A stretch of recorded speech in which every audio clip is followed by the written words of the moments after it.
itu dengan tepat, itu bisa membatasi kerugian kita tentunya. Dan hal ini sebenarnya yang tidak disadari oleh traders yang baru tentunya.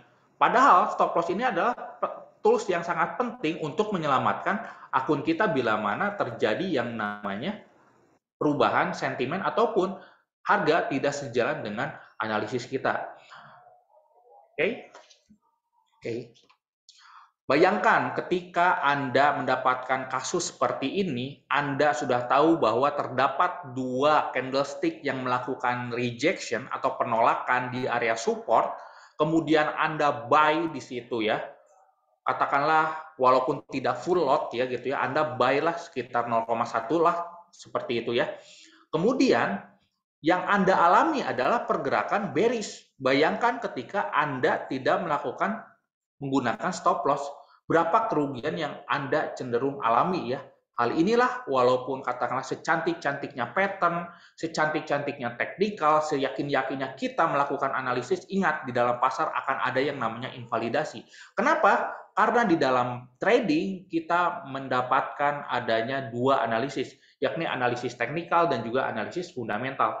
Secantik-cantiknya teknikal, walaupun misalkan dari sisi fundamentalnya tidak mendukung, itu bisa terjadi yang namanya invalidasi, seperti kasus gold yang kita lihat di dalam slide ini, bahwa kita tahu bahwa di bulan Mei kemarin, gold mendapatkan sentimen yang sangat-sangat bearish ya, karena waktu saat itu walaupun terjadi tensi, ada potensi untuk Ukraine dan juga Rusia berdamai ya, dan ketika hal tersebut tereskalasi ke dalam pasar bahwa ada potensi damai, maka gold yang seharusnya bergerak naik malah bergerak bearish. Nah, hal ini bila mana kita tidak menggunakan stop loss karena adanya perubahan fundamental, kita akan terjebak di dalam sebuah resiko yang tidak dapat diproyeksikan. Tentunya ini adalah suatu hal yang negatif untuk psikologi kita dan juga akun trading kita. Dan yang terakhir adalah jangan korelasikan 100% dengan US dollar. Ini yang saya suka mendapatkan kasus di luar sana bahwa goldnya naik, kenapa US dollarnya naik? Ataupun kenapa goldnya turun, US dollar pun ikut turun. Seperti itu. Atau misalkan, kenapa sih US dollar naik tapi gold malah bergerak naik juga? Apa penyebabnya? Nah, hal ini itu terjadi karena konteks fundamental apa yang terjadi di dalam pasar. Sebenarnya banyak contoh kasusnya ya, cuman saya ingin share saja bahwa gold dan juga US dollar itu merupakan aset safe haven. Sekali lagi bahwa US dollar dan gold merupakan aset safe haven. Keduanya akan bergerak konvergen atau sejalan ketika kondisi secara global itu sedang penuh dengan resiko. Hal tersebut yang bisa menggerakkan gold dan juga US dollar sejalan. Ketika inflasi tinggi, kita tahu bahwa inflasi tinggi identik dengan resiko di dalam pasar, dan kita tahu gold merupakan aset yang inflation proof atau anti inflasi, yang pada saat itu ketika inflasi tinggi US dollar bergerak naik, kemudian gold juga bergerak naik. Dan kasusnya pada saat ini goldnya bergerak turun, US dollarnya naik. Kenapa? Karena status quo-nya pada saat ini gold merupakan bukan safe haven. Kenapa? Karena ada istilah yang namanya cash is king. Jadi cash di sini adalah dalam bentuk US dollar seperti itu. Dan ketika kondisi pada saat ini yang penuh dengan resiko, secara logika Anda akan memilih aset dalam bentuk cash dong dibandingkan dengan batangan logam. Kenapa? Karena cash itu merupakan aset yang paling liquid.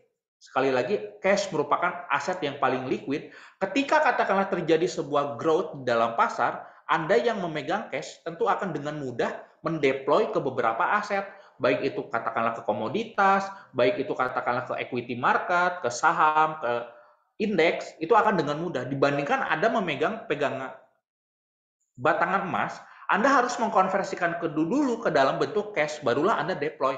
Itulah kenapa walaupun pada saat ini resiko meningkat, kenapa kok gold bergerak turun, padahal sama-sama kalau misalkan Anda mengerti, gold merupakan safe haven asset.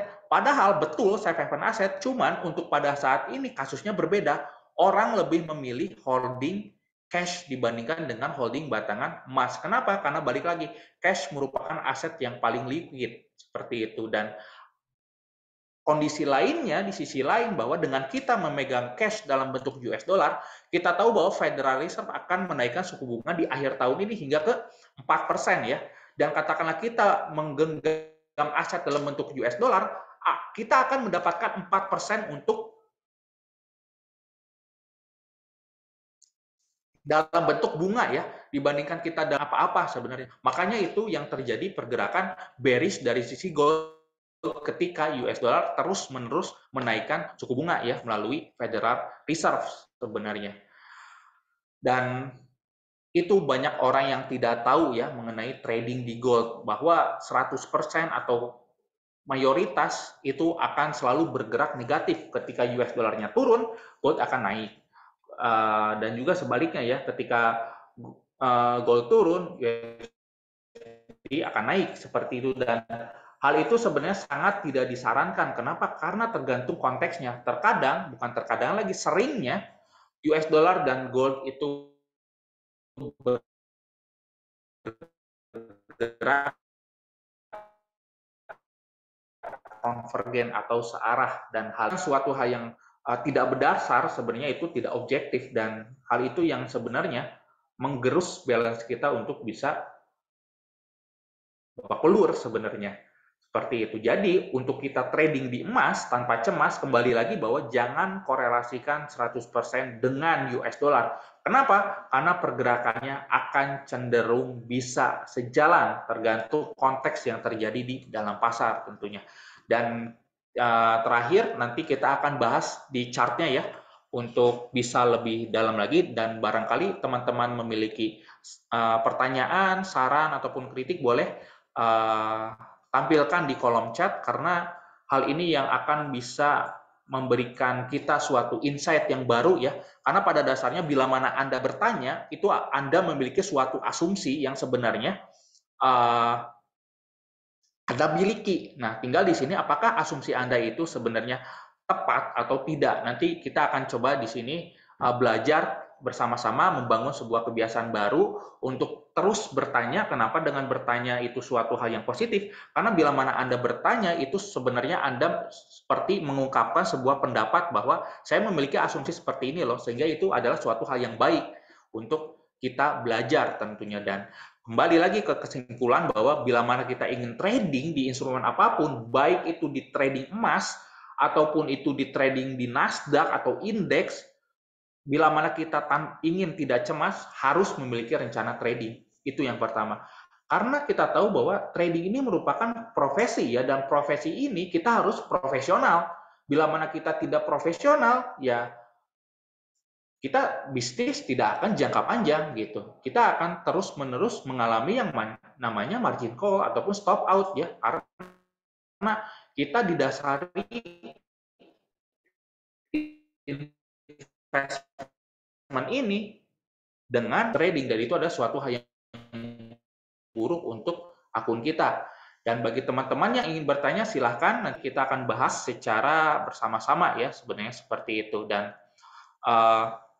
saya ingin share mengenai technical gold sebenarnya. Sorry, saya belum escape. Ingin share mengenai technical gold bahwa terkadang bila mana kita bandingkan di sini, dengan US dollar, katakanlah seperti ini, karena banyak sekali ya di luar sana yang membandingkan gold ini dengan US dollar seperti itu. Dan kalau menurut saya ini ada suatu hal yang tidak disarankan. Kenapa? Karena terkadang pergerakannya sejalan, terkadang tidak seperti itu. Kita bisa lihat di sini ya bahwa ketika inflasi itu sedang tingginya, potensi inflasi tinggi, apalagi ditambah dengan waktu saat ini, gold dan juga US dollar bergerak searah ya. Namun ketika inflasi diproyeksikan ke depannya akan menurun, kemudian Federal Reserve cenderung agresif, gold bergerak bearish dan US dollar bergerak tetap bullish seperti itu. Dan saya yakin di sini banyak yang mengkorelasikan, US dollar naik, kemudian goldnya akan cenderung turun-turun. Yang terjadi adalah naik besar-besaran. Karena di sini orang melakukan yang namanya hedging terhadap inflasi dengan mengincar gold. Kita tahu bahwa gold merupakan aset yang inflation hedge, dan hal itu yang membuat waktu saat itu pergerakannya searah seperti itu. Dan kita akan lihat sebenarnya ya, yang membuat terkadang gold itu bergerak searah dan tidak, sebenarnya ada yang namanya dollar smile theory. Dan apa sih sebenarnya dollar smile theory di sini? Bahwa dollar smile theory merupakan teori yang dipublis ya, yang diumumkan lah oleh salah satu ekonom dari Morgan Stanley, bahwa US dollar itu cenderung mengalami apresiasi ketika outperform dari seluruh dunia. Katakanlah seperti ini ya, sebentar saya tunjukkan fotonya agar lebih jelas, bahwa ada yang namanya dollar smile theory, dan dollar smile theory ini adalah sebuah teori ketika US dollar mengalami apresiasi itu alasannya apa? Yang pertama, ketika US ekonomi itu outperform dari ekonomi seluruh dunia. Kita tahu bahwa ekonomi saat ini secara global US itu yang paling baik kalau menurut saya, karena berdasarkan data PMI, data retail sales, data pengangguran, data spending, dan lain sebagainya, US dollar itu paling robust ya, paling kuat, paling tangible, paling kokoh seperti itu dibandingkan dengan Uni Eropa, dibandingkan dengan Kanada, dibandingkan dengan Inggris, yang kita tahu bahwa mereka potensinya lebih besar terjadi resesi dibandingkan pertumbuhan. Dan di satu sisi US, atau ada potensi US mengalami resesi ya, karena suku bunga yang tinggi, dan hal tersebut yang membuat dosis ganda US dollar mengalami apresiasi. Dan di satu sisi ketika kondisi sedang buruk-buruknya, ini partisipan pasar lebih memilih holding cash dibandingkan aset lainnya. Dan katakanlah US dollar itu bergerak bearish, itu ada potensi secara global ekonomi sudah mulai recovery. Katakanlah tensi sudah mulai mereda, kemudian COVID di China sudah mulai mereda, dan lockdown sudah dibuka secara gradual, itu bisa menurunkan demand terhadap US dollar. Makanya ketika global growth ini terjadi, yang sudah tanda-tandanya ada dari sekarang sebenarnya, itu yang membuat korelasi antara gold dan US dollar itu bergerak negatif kembali.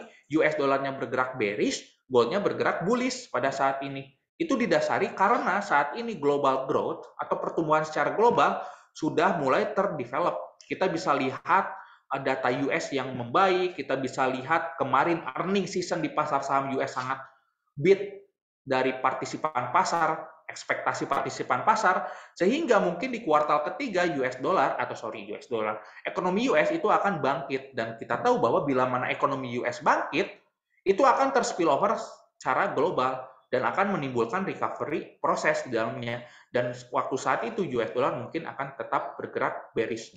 Seperti itu rekan-rekan. Jadi kapan sih kita harus mengkorelasikan negatif dengan US dollar, dan kapan kita harus jangan mengkorelasikan gold dengan US dollar. Kembali lagi bahwa konteks utama di dalam pasar adalah suatu hal yang penting seperti itu. Oke, bagi rekan-rekan yang ingin bertanya silahkan. Saya ingin minum dulu.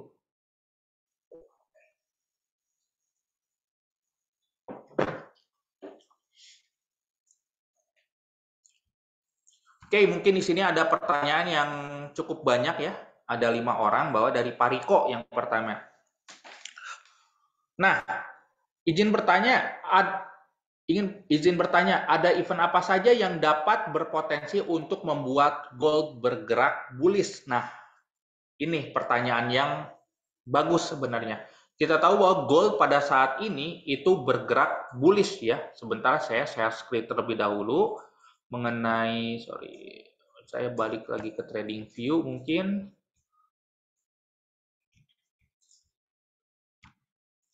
Oke, pada saat ini sebenarnya gold berpotensi untuk melanjutkan kenaikannya at least ke 1800 ya, atau bahkan lebih tinggi lagi ke 1807. Seperti itu. Hal yang membuat gold bergerak bullish adalah perlemahan dari US dollar, karena potensi kedepannya dari sisi outlook global ekonomi dalam kondisi yang recovery. Kembali lagi bahwa berdasarkan gold smile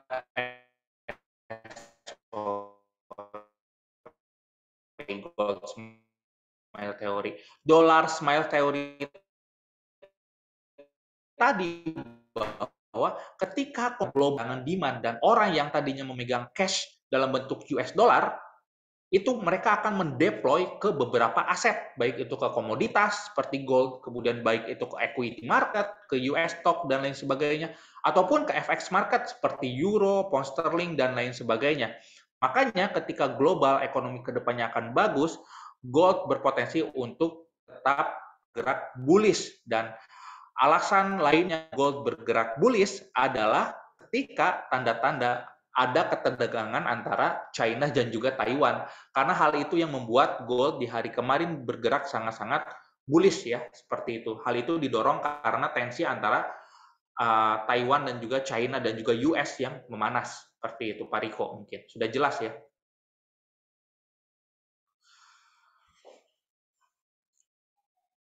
Kemudian ada pertanyaan yang kedua dari Sania ya.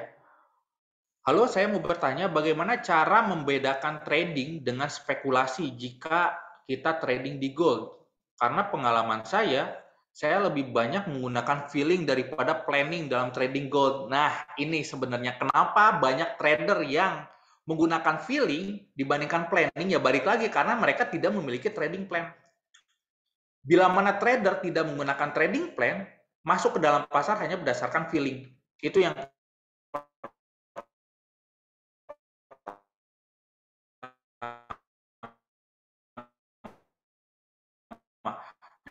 dan yang kedua, bila mana trader tidak menggunakan trading dengan sabar dan juga disiplin. Kita tahu bahwa selama tidak ada setup di dalam trading plan kita, ya sudah, kita hanya wait and see atau menunggu saja. Dalam artian ini kita harus sabar.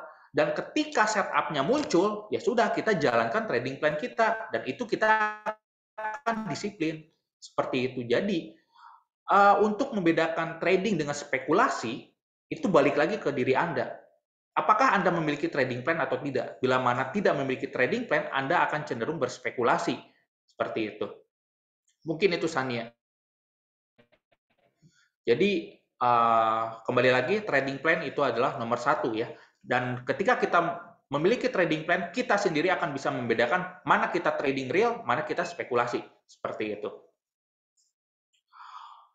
Oke, dari Sherly, mau tanya dong sebenarnya korelasi antara gold sama USD apa ya? Sebenarnya korelasinya apa dulu nih? Kalau misalkan ditanya korelasi antara gold dengan US dollar itu biasanya bila mana gold bergerak naik, US dollar akan bergerak turun sebenarnya. Hal itu sebenarnya kalau misalkan dalam tanda kutip keadaan yang normal, itu akan bergerak divergen ya, akan berlawanan. Dan katakanlah dalam kondisi yang tidak normal ketika kemarin April ketika tensi dan juga inflasi yang berjalan berbarengan, inflasi yang tinggi meningkatkan demand terhadap US dollar, dan di satu sisi meningkatkan demand terhadap gold karena kedua aset tersebut merupakan aset yang safe haven. Dan pada saat ini gold tidak dianggap sebagai safe haven. Kenapa? Ya kalau misalkan dianggap safe haven, harusnya US dollar bergerak naik, gold bergerak naik juga dong. Namun pada saat ini gold itu dianggap sebagai risk on asset atau aset yang dianggap tanda kutip beresiko seperti itu karena partisipan pasar lebih memilih cash dalam bentuk US dollar karena itu aset yang dianggap paling aman atau safe haven seperti itu. Pak Dodi, apakah kita bisa entry saat ada news memanfaatkan potensi keuntungan yang besar dalam waktu singkat? Nah, ini pertanyaan yang bagus untuk kita kupas ya sebenarnya. Sebenarnya news itu digunakan untuk proyeksi, bukan reactionary effect. Ketika katakan oke, datanya hijau berarti buy, datanya merah berarti sell, bukan kerja data ekonomi itu seperti itu, bukan. Walaupun bisa kita manfaatkan untuk mendapatkan keuntungan besar, namun itu sangat-sangat beresiko. Kenapa? Karena pada dasarnya institusi ketika ada news besar, NFP, inflasi, FOMC, dan lain sebagainya, mereka mengkosongkan posisi atau menyisakan posisi hanya sedikit saja. Kenapa? Karena ketika news tadi itu memicu ada yang namanya uncertainty atau ketidakpastian. Dan ketika newsnya rilis, barulah mereka rapat biasanya memforecasting kira-kira aset ini akan kemana. Barulah mereka melakukan forecasting ke depannya. Oke, dalam kasus ini mungkin kita akan buy terhadap US dollar karena begini, misalkan seperti itu. Nah, untuk bisa kita entry ketika akan ada news, saran saya, trade before the news. Sekali lagi, bila mana kita ingin memanfaatkan potensi keuntungan yang besar ketika ada potensi news, mungkin saat ini non-farm payroll, saran saya, trade before the news. Jangan trade ketika datanya rilis. Karena apa? Karena itu yang pertama, kondisi inherennya tidak mendukung. Karena ketika news spread akan melebar, kemudian ada potensi kita mengalami slippage. Dan ketika kita mengalami slippage dan spread besar, kita akan negatif di awal lebih besar seperti itu. Jadi alangkah baiknya ketika kita ingin trading the news, alangkah baiknya kita memasang posisi before the news itu rilis. Seperti itu. Katakanlah sekarang ada NFP. Oke, Pak Dodi mengekspektasikan data US dollar akan turun dari sisi NFP-nya. Ya sudah, Bapak katakanlah bearish US dollar, berarti buy Euro USD. Ya sudah, buy dari sekarang. Stop loss di mana, take profit di mana. Ketika datanya rilis ternyata sejalan dengan proyeksi Bapak, ya Bapak akan mendapatkan keuntungan yang optimal. Sebaliknya, bila mana katakanlah harga tidak sejalan dengan analisis, ternyata datanya bagus gitu ya, unexpected lah gitu, atau better expected, bisa memicu pergerakan perlawanan karena stop loss. Ya sudah, itu ada suatu hal yang wajar gitu. Kemudian di sini Pak Yubi bertanya, Pak mau tanya, oh ini nggak kelihatan ya, invisible pertanyaannya. Kemudian Pak Dodi bertanya lagi, apakah ada atau Anda ini? Apakah ada tanda-tanda di candle bawah nanti harga itu akan naik atau turun secara manipulatif? Nah, ini pertanyaan yang menurut saya menarik ya, karena bila mana kita memantau candlestick, hal yang pertama kali dipantau, sekali lagi bahwa kalau misalkan koneksi saya kurang stabil, bilang saja, bila mana kita ingin memantau, menganalisis candlestick, dilihat dulu sumbunya. Karena itu merupakan penanda pressure akan ke arah mana. Katakanlah oke, harga membentuk sebuah penolakan. Bila mana terjadi penolakan, itu akan membentuk sebuah sumbu. Nah, dari sumbu ini, biasanya akan terjadi perlawanan yang berlawanan. Contoh, misalkan di hari kemarin ya, harga gold bullish, kemudian ada pergerakan rejection di atas. Dan sebenarnya itu berpotensi untuk bergerak bearish. Tapi di satu sisi, kita pun harus menggunakan analisis fundamental. Apakah rejection yang terjadi, sebentar saya sambil share screen mungkin ya, supaya agak kebayang. Di sini ya, ketika kita melihat pergerakan bullish dalam sebuah candlestick, itu yang pertama kita lihat adalah sebuah subuh. Karena ini yang akan menentukan pergerakan itu akan bergerak condong ke arah mana, atau bearish atau bullish seperti itu. Katakanlah oke, ada pergerakan bearish pin bar di sini, ya sudah, berarti potensi oke ke depannya harga akan turun. Namun kembali lagi bahwa di dalam kondisi pasar finansial saat ini, teknikal saja sangat tidak diperlukan. Kita harus mengkombinasikan dengan fundamental, dan pergerakan bullish di sini terjadi karena invalidasi yang terjadi karena faktor fundamental, yakni Nancy Pelosi yang berkunjung ke Taiwan memicu sebuah resiko, dan resiko di sini memicu yang namanya pergerakan bullish dari sisi gold, dan hal ini yang memicu sell kita mungkin terkena stop loss di hari kemarin, mungkin seperti itu. Dan yang pertama kali dilihat adalah sumbu, seperti itu mungkin Pak Dodi. Sudah jelas ya, mungkin dari sisi candlestick, untuk kita bisa lihat itu harga akan cenderung naik atau turun secara impulsif, kita lihat dulu yang pertama sumbu, baru dari sumbu itu kita lihat bodinya, karena body tersebut yang mengindikasikan kira-kira bullish-nya ini atau bearish-nya ini akan decisif atau tidak, seperti itu. Ini ada pertanyaan dari Surabaya ya. Jika dibandingkan dengan perak, apakah emas memiliki kelebihan yang berbeda? Sebenarnya begini Pak, emas itu kenapa lebih volatile dibandingkan dengan perak? Kita tahu bahwa kelebihan antara kita trading emas dan perak, kalau emas itu pergerakannya lebih volatile, itu yang pertama. Yang kedua, secara fundamental itu lebih bisa ter-tracking ya dibandingkan dengan perak. Kalau misalkan perak untuk berita fundamentalnya sangat-sangat minim ya dibandingkan dengan emas ya. Seperti itu. Jadi kelebihan kita trading emas itu adalah yang pertama dari sisi volatilitas itu lebih rame sehingga kita bisa manfaatkan peluang tersebut untuk mendapatkan profit yang optimal. Yang kedua, dari sisi berita, emas itu lebih banyak beritanya sehingga memberikan kejelasan kepada kita dibandingkan dengan perak. Karena pada dasarnya perak itu kita hanya memanfaatkan antara supply demand saja. Kita tahu bahwa perak itu demand-nya tinggi bila mana China itu reopening lockdown. Kenapa kita tahu bahwa China merupakan negara yang memproduksi barang elektronik terbesar ya. Dan kita tahu bahwa barang elektronik itu membutuhkan perak untuk pertama penghantar, yang kedua sekaligus anti karat. Dan bila mana katakanlah China pada saat ini reopening lockdown secara gradual, maka perak akan berpotensi untuk bisa bergerak bullish ya dibandingkan dengan gold sebenarnya kedepannya seperti itu bila mana dilihat dari sisi fundamental. Cuman untuk berita fundamentalnya itu kan minim, jadi untuk kita memanfaatkan peluangnya agak susah. Jadi dibandingkan dengan emas, kita tahu bahwa emas ini berkaitan dengan suku bunga, berkaitan dengan inflasi, sehingga kita akan mudah untuk men-tracking berita yang berhubungan dengan emas tersebut. Seperti itu mungkin dari rekan-rekan Surabaya. Jadi kelebihannya itu dua ya. Yang pertama lebih volatile sehingga kita bisa manfaatkan untuk mendapatkan profit yang optimal. Dan kedua dari sisi berita itu lebih berseliweran sehingga bisa memberikan kita kejelasan lebih dibandingkan dengan perak sebenarnya. Itu saja sih kalau dari kacamata saya ya. Seperti itu. Oke, barangkali ada yang mau bertanya lagi rekan-rekan?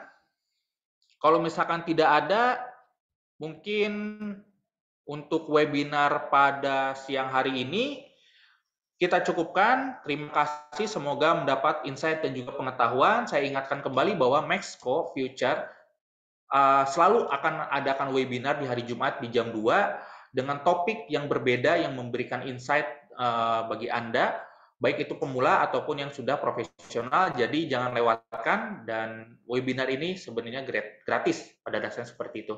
Oke, happy trading, safe trading. Assalamualaikum warahmatullahi wabarakatuh.